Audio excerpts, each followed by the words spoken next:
Welcome back to Inside Sources. Today I have back my very good friend and the leading ADC stalwart who has been doing some real damage to the ruling party. Mr. Ken Okonkwo is a lawyer and is also NWC member of the ADC, the main opposition party. Ken, good to see you again. It's my pleasure always, and thank you viewers for joining us. Anyway, we're going to make it a very important conversation because very deep and bring out some new dimensions to this whole issue. As usual. As usual, of course. So, it's going to be 3 years, a couple weeks, May 29, that President Bola Ahmed Tinubu has been in government. Now, I want to ask you, Ken, is there anything that you guys in the opposition concede that, okay, this one, he got it right, as you give an assessment of the 3 years? Well, first of all, let us just be realistic. This has been the 3 years of catastrophe. The only thing I can concede to President Tinubu is that in the budget, all the amount he said he was going to borrow, he borrowed it. So that is the only thing that So we have money to do stuff. That is the only thing he fulfilled in the entire budget from 2023 when he did his supplementary, budget. All the item on borrowing, he borrowed and overborrowed. So a government that is not producing anything is now dubiously computing our debt based on GDP. And they will tell you in America, in France, in UK, they're talking about GDP. But they forgot that that's a producing nation where they get a lot of their tax from production houses. Any country, and I talk as an economist, that is not a producing nation, you have to denominate your debt to your revenue because you will run into problems. Soon we'll be bankrupt. That will not be enough. We will not have enough to pay for our revenue because the production houses are dying. There is no power to power them up. You have to be a billionaire in dollars for your businesses in Nigeria now to survive. That is why the small scale and medium scale businesses are dying. You don't have power to produce, and power is the ability to do work. So this government is the government of catastrophe.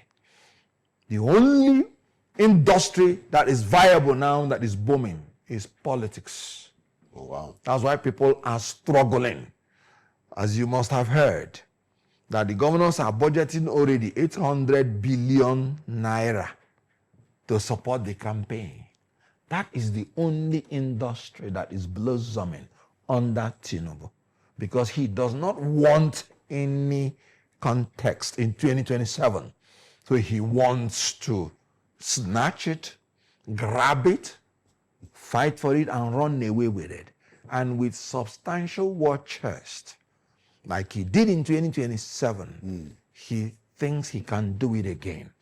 So this government, let's start with the most basic thing, because you started by asking, what do I concede to them? And this is the only thing I concede to them. So if what I concede to them is catastrophic, then you can imagine what the rest is. Let's take on the security, for instance. Nigeria has become a killing field. You have 195 countries on earth, and Nigeria is the 4th most terrorized nation on earth by World Bank report.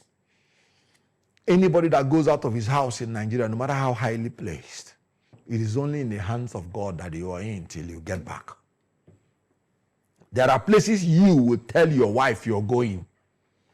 Before you come back, she has already become a basket case because she's scared that you may not make it back. Plateau has become a killing field. Tinubu went there personally and said it will not happen again. And before he left there, people have been massacred. And in all these things that massacring going on, Tinubu has not visited one place. One, not two. When he went to Benue, another basket case. I remember the governor of Benue State at a certain point he said, Benue is bleeding. He couldn't go to Yelwata where the incidents were happening. You know the reason he gave? That you have rain and you have bad roads. Yet the children of Benue came out in that rain and bad road to be waving him. He stopped at Makode. He attempted it again, going to Plateau. He stopped at the airport and told them there was no light. So you have a president that not only that he has failed to secure people, Kwara State used to be one of the most peaceful in Nigeria. It has become a killing field that you are seeing Kwashoko in IDP camp. People who are running away from lack of security in Kwara. Terrorists are now manning some local governments. In Niger State, they've started blowing bridges and infrastructure, meaning they are evolving as a military, military apparatus, military terrorism. Because when you start talking about ambushing our security, when you start talking about planned work, they are no longer terrorists that do hit and run. They now do hit and stay in Tinubu's government. So I don't need to tell you, in Southwest, they are crying. You recall what happened in Ibadan, in the national park, where people went, terrorists, and killed people. You know how many Yoruba kings that they have killed, assassinated. Same thing in the southeast, and in the north. So, but here is the point. I am troubled because Tinubu, not only that he's not solving the problem, it looks like he does not have the mind to solve them. For any problem we have, let me address the issue of power. First of all, Tinubu anchored his re-election on the provision of power for Nigerians. He said, if I do not give you power, do not vote for me. We do not have power. And if he were to be a man of honor, he would not even run. If he were to be the British Prime Minister, he would not even run. Because in that basic thing about power, he has not given Nigerians. But here is my concern, that not only that Tinubu is not giving us all those things, but that he is trying to build another kingdom for himself and his family to shield himself from the failures of his government.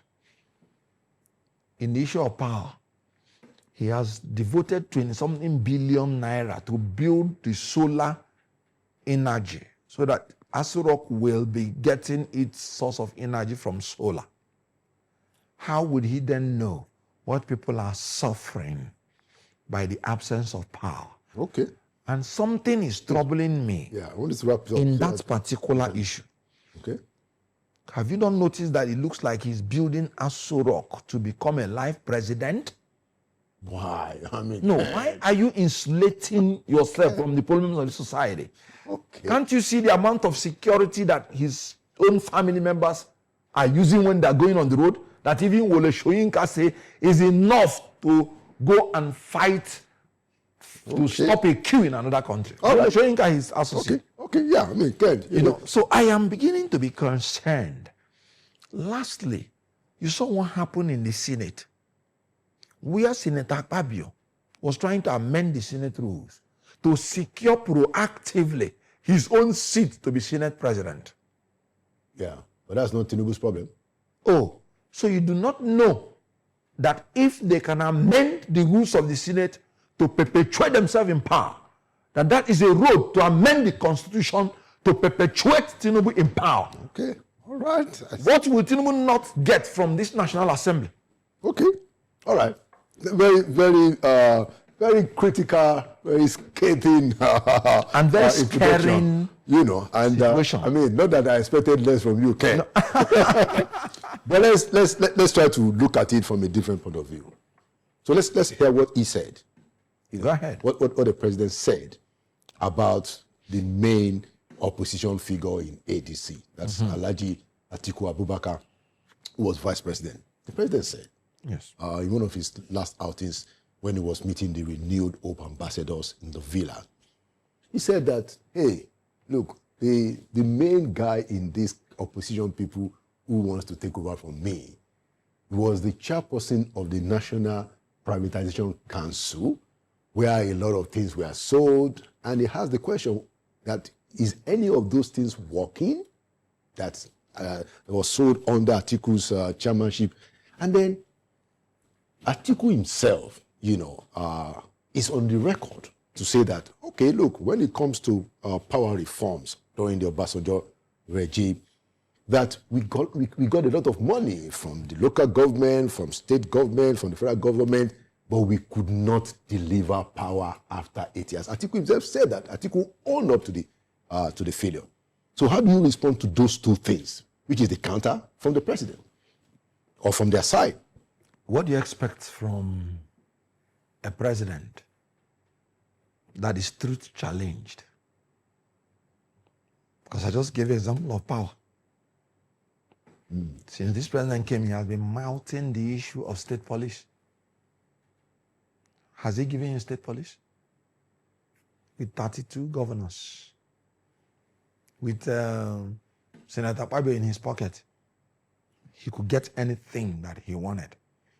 When we entered this government 6 months into Tinubu's regime, I said he will not give you state police because he would want to use federal police to manipulate election. So I just want you to know that a president that cannot even fulfill his own statement is talking about privatization. I will just give you one example for you to know that one of the best things that have come to this country is the privatization program. Before Obasanjo came, it was only Nitel that we had. And before 6 months, it was privatized. What a success story. Nigeria is one of the best nations now that operates in internet. Now people are even saying we are overdoing it. Privatization. When Obasanjo, before he left, he wanted to privatize the refineries. They had actually sold to Dangote. It was reversed. I wish it stood. Because eventually Dangote now built his own.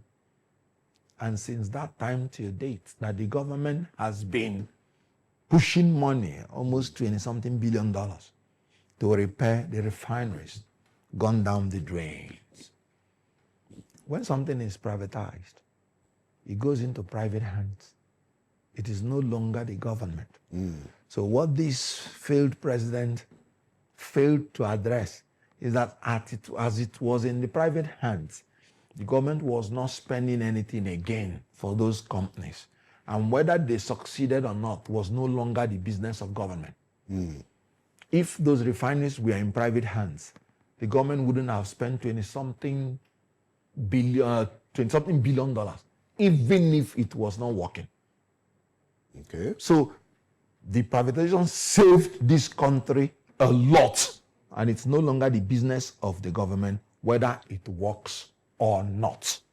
The business is that you are removing the hand of government from the businesses, and most of them are not viable. Well, that would be there's something I say. Ben, just a minute. Go ahead. You know, just so we integrate ourselves. So if we say that, you know, which is a fact, that once you privatize, it's out of the hand of government. Sure. The power sector itself is largely privatized. So why wouldn't you then concede that the president doesn't have any power to actually deliver on the promise that he made? Because these are now private companies, just using your own analysis. No, very well. And you would have to apologize to me that it's not my analysis you're using. You forgot that our problem is not production. Our problem is transmission. And sorry to say it, foolishly, they still retain the transmission company in the hand of the government. Why government entered into a lot of problem is that they entered into agreement. Yeah, but that's not the decision. Production. It's not the decision of Tinubu. No, that was actually the decision of the PDP, not to privatize. Not Obasanjo. Not at some point we have to check. The privatization came after. Yeah, but I see your point about transmission still not privatized, but distribution is and there are quite a lot of the issues in the power sector is about the infrastructure for distribution that those guys in the discourse are holding on to. So my argument is that if you're going to say a privatized company is not the responsibility of government, then you have to give the president a slack. That is what I am saying.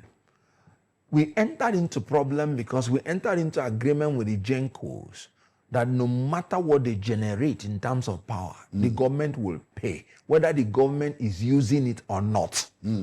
That is where we entered into those trillions of debts to them, because they generated a lot of megawatts. Stranded power. Good. Now, you can't talk about distribution when the transmission is not there. That's it. You are distributing what is transmitted. So the problem is in transmission, where we would have even 13,000 megawatts and we're transmitting only 3,000, 4,000. Yeah, I see that point, but my argument also is that the infrastructure of the distribution itself is not even capable. To be able to distribute even what is transmitted. Even what is transmitted, the discourse is in instances are unable to distribute. That's not the problem. You are right about transmission. Very good. But it's also correct that in instances, the distribution company themselves are not able. Good. I mean, people are still buying transformers, Ken. Yes. I agree with you. And I'm telling you, sorry to use this word, because I don't know a better word. It is foolishness for the government to come into the center of the narrative, and they are not integrating very well backward, and they are not integrating well forward. They were the ones that made the policy.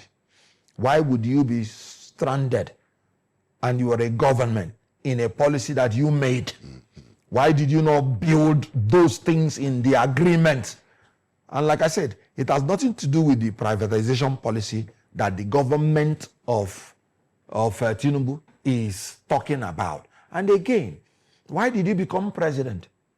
You became president to correct what has been wrong. And then to creatively make it better. As you know, by my nature, I don't like excuses. You are the commander-in-chief. Anybody that is leading me start giving excuses. You're on your own. All right. Because the reason we voted for you is to correct issues. And you're still whining. Now, let me take you up on this president. Thank you. Privatization is not going well. You're not able and capable to do it. Can you step aside for somebody who knows how to solve it? He is saying that the person that is Atiku was the one that sold a lot of other companies that are not working today. You've given an example of the one that is working. And even those ones he said are not working, I told you that it is not the duty of the government. Assuming the government totally privatize everything about power, it would have been working excellently well. But the point is that Atiku considered on the record of the power. Wait. Atiku considered on the record. We can play it. I feel very, very emotional about it, because I believe if we had handled the issue of electricity when we were in office by 2005, we would have provided enough electricity for the people of this country. We failed on this. That's what Atiku considered. Very good. Let me come in now in that particular point. And that's why I like leaders who take responsibility. In Obasanjo's government, Atiku advised the government then. Remember, he's the vice president. And thank God you have worked with the vice president. Absolutely. Yes, who has no executive power whatsoever. The advice he gave to the government then is, let us not go into trying to gas power the whole nation because our resources will not be enough to carry it. Let us go into what he called captive power program. You know why? Yeah. When you come to North Central, you use the energy that is available and build the power in North Central. If it is solar, that is the best. Right. And then you capture power in all parts of Nigeria. And the reason he said that you should not depend on gas is that the amount you will use to build the gas plant in the south, the amount you use to distribute it throughout Nigeria will be too costly that if you start it, it will not finish within 8 years. And that's why he suggested that captive power method. But as a responsible leader, he came out and took responsibility. Okay. Look at the same. Fair enough. Look at the same President Tinubu that has been there for 3 years as an executive president, and he's shifting blame. Okay. Oh, come on. All right. You know how good it is for Oshibanjo to come in. You and I, we are close in the government. We know what would have happened if Oshibanjo himself was in charge of everything. Oh, certainly. But Certainly. you know how good it would have been that Oshibanjo would come out and take responsibility for what happened in Buhari's government. Even when you and I know that if some of the advice he had given differently, yeah. Very good. Okay. So I love and cherish such a leader. Point for me. Because of our time, I want us to talk about two more things. Now, so part of the criticism that the opposition has had to deal with is that, okay, you guys have told us all these things about the president and that we need to be out. What are you guys going to do differently? We haven't seen your manifesto, Ken. Why is that such a big deal to release the manifesto? Good. You and I know that APC wants to legislate and litigate us out of existence. So you're talking about manifesto, we're talking about survivor. Don't you know? Don't you know the battle that we went into? It was just April 30th that we started breathing again. They wanted to strangle us. Well, so you don't look like somebody who they were going to. No. We withstood them. We fought them, and that is always why I will be proud of the leaders I have in ADC. Okay. We did not run. We confronted them, and today we are breathing and we are doing well. But coming to the manifesto, we have said it in ADC. Was our Article 3 of our ADC Constitution said in pursuit of the welfare of our people and the welfare of our nation. So we are a welfarist, people-centric party that will make sure that the people of Nigeria is the object of our administration. We are going to ensure that everything we're going to do would have human face. We will start with the security, where we will go on offense, not defense. We are going to provide the materials, defense materials our armed forces need. We will provide more boots on the ground. If it is state police that will give it to us instantly, we will go that way. We will listen to the people, and we want to build a party that will not be the possession of those in power, but will be the party that will direct the activities of those in power. Okay. We want to build a government we own, not a government will be a possession to. All right. Because of our time, Ken. Okay. Because of our time, our time is fast spent, and I want to ask you one last question about the departure of Obi and Kwakwanso from the party. Now, there was a lot of expectation and hope when we had this Ibadan summit, Yes. and everybody, including Mr. Obi and Alhaji Kwakwanso, said that, look, the opposition is going to unite and have one single opposition candidate for presidency.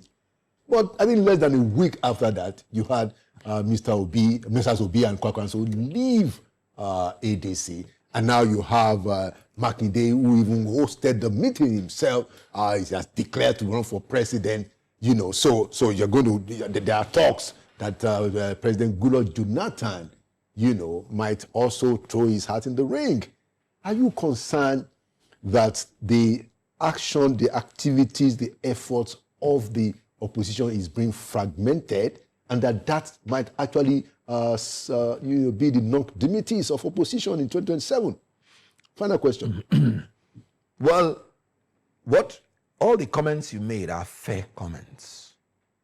But anybody going into anything that is made of human beings must anticipate that such a thing could happen. When we were forming the coalition, in one interview I had in one media house, I told them we're not going to have a problem when we are coalescing first. But immediately we start talking about who becomes who, and because of who will be who. In other words, when the contest for power comes, I'll say you will start seeing the problem. The differences and the conflict you're wishing for, you will start seeing it. And that is because I've been close to some of the leaders, and I was aware from beginning, no matter how we coalesce, that some of those leaders are not going to be part of the final journey. You always knew. When I came to ADC, from the first meeting I attended, when we were consulting, when they consulted me, I told them Peter Obi is not going to contest under this platform. Wow. Before the unveiling. You were able to tell them that? I told them that.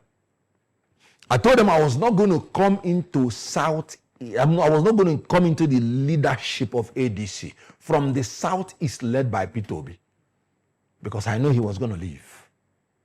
And I wouldn't want him to count me as part of the people that are as unstable as he is. Wow. So this is the person I had worked with closely. And I know that one thing he has morbid fear for is context, as in on the primary level. So what I will advise him is, as he went about throughout all the contestants in ADC to step down for him, now that he's in NDC, let him book an appointment with Tinubu and also beg Tinubu to step down for him. Because the reason is this: it is not when you finish or you get a ticket in the primary that you become president. Yeah. There is a general contest that you're going to go into. So if you want everybody to step down for you, then don't go into that general contest. Go to Tinubu's house and beg him to step down for you so that you become president. Because if it is the primary that you make person president, I will join him in the begging. So that Southeast will produce the president. But the main thing is the general election. But you see, thank God in the ADC, he did not give any excuse that it's monetized or that it is dollarized. The favorite pastime of his followers is that, oh, Atiku has dollarized you. Oh, Atiku has monetized you. And you know what? When they do such things, they don't even know they are promoting you. You know why? When you are, to be honest with you, the last time I was with Atiku, he's one of the dealers of our party. So, we get to meet. Yeah. He looked at me, he said, your type is rare. And I'm like, a guy, he said some other things. And you know why he said it? He saw that everybody from the toxic followers of Obi are saying he has dollarized me, he has monetized me. And he knows we have never discussed anything about money. Exactly. And he was like, so they don't even know that they are promoting me in front of my leader because they know the truth. Yeah. And then they are demarketing themselves Because they are now convincing those my leaders that they are liars. Because they are the ones who know whether they are dollarizing or monetizing. But that's by the way. Yeah. Well, now, because we have just 1 minute. Good. So going away, look at Sheyi Makinde. He has declared. There's one Adewole again. Yeah, well, that declared that SDP. It's always been SDP. From the southwest. Yeah. Did you see anybody from the south molesting them? But if you say you want to contest in Igbo land in another party, you will see some of these obese street urchins are embarrassing the person, abusing the person. Hey, you're a sellout. Hey, you're a betrayer. Hey, no, Igbo people do not do like that. And I gave the example of 1979, where Dr. Nnamdi Azikiwe, being in NPP, still respected his brother in MPN, and eventually became the vice president, and he still aligned with them, and they gave us Speaker of the House of Representatives, even when we did not win federal election. That is how a people should be going. So what I am saying now is that the opposition will still win the election, because as we are moving together, we will still be negotiating.